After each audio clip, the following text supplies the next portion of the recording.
네, 4월 2일 금요일 정례 브리핑을 시작하겠습니다. 오늘 0시 기준 국내 발생 환자는 533명이고 해외 유입 환자는 25명입니다. 어제는 두 분의 환자분이 돌아가셨습니다. 고인의 명복을 빌고 유가족분들께 심심한 위로의 말씀을 드립니다. 검사 현황에 대해 말씀드리겠습니다. 어제는 의심 환자에 대한 검사가 총 7만 6천여 건 이루어졌습니다. 선별진료소에서 약 4만 1천여 건, 임시 선별검사소에서는 약 3만 5천 건이 검사하였습니다. 현재 의료 대응 여력은 여유가 있는 상황입니다. 코로나19 중환자를 위한 병상은 617병상, 준중환자, 중등증, 경증 환자를 위한 병상은 한 9,500병상 여유가 있습니다. 현재 병상 배정을 기다리고 있는 환자는 없습니다. 다음으로 방역수칙 이행력 강화 방안에 관해 말씀드리겠습니다. 많은 국민들께서 우리 사회를 위해 방역수칙을 지켜주시고 계십니다.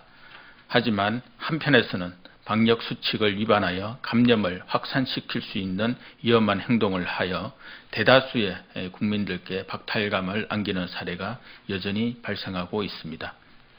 이에 정부는 오늘 중대본 회의를 통해 방역수칙 위반에 따른 조치 실적을 점검하고 일선 지자체와 행정기관에서 무관용 원칙이 적극적으로 적용될 수 있도록 권고안을 마련하였습니다.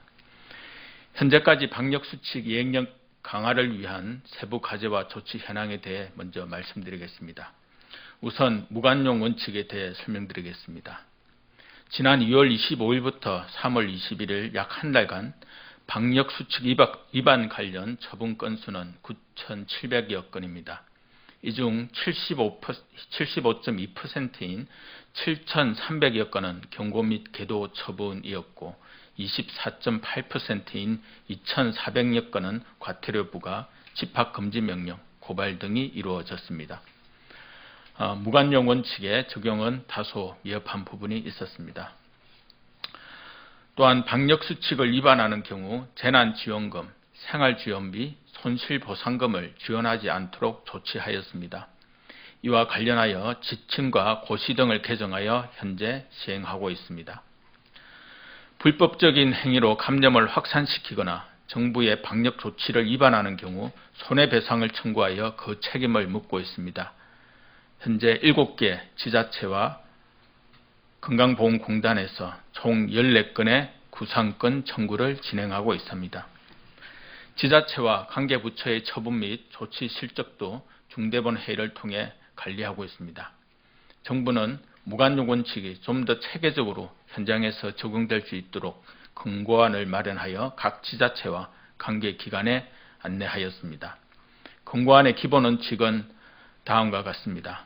정부는 집단 감염이 발생한 장소에서 방역수칙 위반이 확인되는 경우 예외 없이 무관용 원칙을 적용하겠습니다.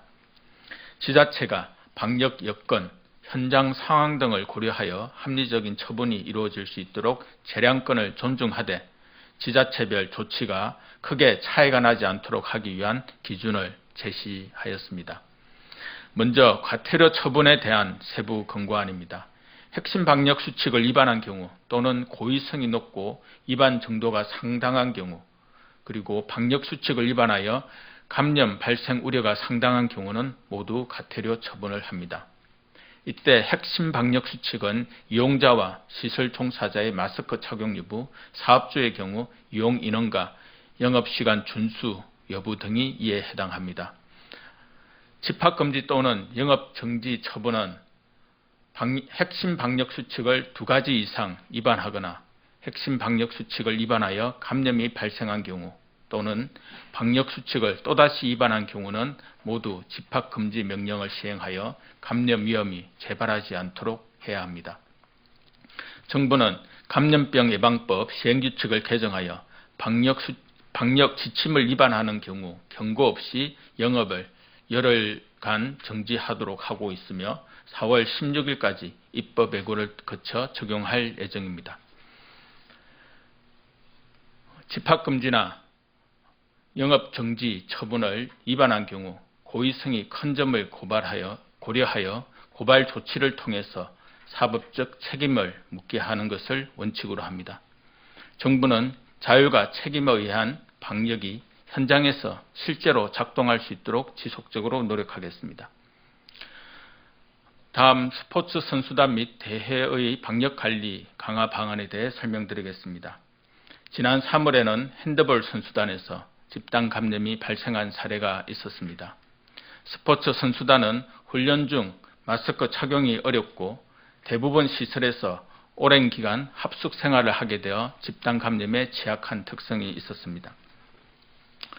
문화체육관광부와 교육부는 대한체육회, 한국프로스포츠협회 등과 함께 자율과 책임에 의한 방역이 이루어지도록 관리 방안을 마련하였습니다. 먼저 각 선수단과 구단, 학교, 운동부 등은 합숙시설 내의 밀집도를 낮추고 주기적으로 발열 증상을 스스로 확인하는 등의 방역수칙을 철저히 준수하여야 합니다. 프로스포츠의 경우 원칙적으로 각 종목별 단체와 연맹에서 방역관리를 책임집니다. 또한 문화체육관광부와 한국프로스포츠협회가 합동으로 방역관리 사항을 수시로 점검할 예정입니다. 아마추어 스포츠의 경우 대한체육회가 총괄하여 각 대회별 방역 지침을 수립할 예정입니다. 문화체육관광부와 교육부, 교육청에서는 방역 지침 이행 여부를 수시로 점검할 예정입니다. 실업팀 선수단은 문체부와 지자체, 대한체육회가 합동으로 방역 실태를 점검하고 학교 운동부는 지역 교육청에서 현장 점검을 시행할 예정입니다. 각 체육단체와 선수단에서는 코로나19 확산 방지를 위해 방역관리에 최선의 노력을 다해 주시길 당부드립니다. 어제부터 75세 이상 어르신에 대한 예방접종을 시작하였습니다. 어르신들의 예방접종은 어르신들 스스로뿐만 아니라 주변의 가족과 지인들 그리고 우리 사회를 코로나19의 위험으로부터 지킬 수 있는 길입니다. 접종 대상인 어르신들께서는 안내에 따라 적극적으로 접종에 참여해 주시기 바랍니다. 주변의 가족분들도 어르신들께서 접종을 적극적으로 받을 수 있도록 권유해 주시기를 당부드립니다. 오늘도 따스한 봄날이 계속되고 있지만 500여 명의 많은 환자가 발생하였습니다. 전국에서 감염이 확산되고 있고 다양한 일상 공간에서 감염이 발생하고 있어 코로나19로부터 안전한 곳을 찾기 어려운 상황입니다. 결국 코로나19로부터 나와 내 가족을 지키려면 기본적인 방역수칙을 잘 지키는 것이 최선의 길입니다. 많은 사람이 밀집된 실내를 피하고 마스크를 잘 착용하고 손을 잘 씻으면 코로나19 감염 가능성을 크게 줄일 수 있습니다. 이번 주말에는 부활절이 예정되어 있어 주말에 많은 종교 행사가 있을 것으로 보입니다. 종교인들께서는 스스로 방역수칙을 철저히 지켜주시기 바랍니다. 발열, 기침, 근육통 등 의심 증상이 있으면 바로 코로나19 검사를 받고 집에서 휴식을 취해 주시기 바랍니다. 관련 증상이 있어 의료기관 등에서 코로나19 검사를 권유받았으나 검사를 미뤄 많은 사람에게 감염된 사례가 있어 주의가 필요합니다. 검사 권유를 받으시면 바로 가까운 선별진료소, 임시 선별검사소에서 꼭 검사를 받아주시기 바랍니다. 백신 접종이 순조롭게 진행되기 위해서는 이번 봄에 재유행을 막아내는 것이 무엇보다 중요합니다. 국민 여러분께서는 기본적인 방역수칙을 꼭 지켜주시기를 다시 한번 거듭 당부드립니다.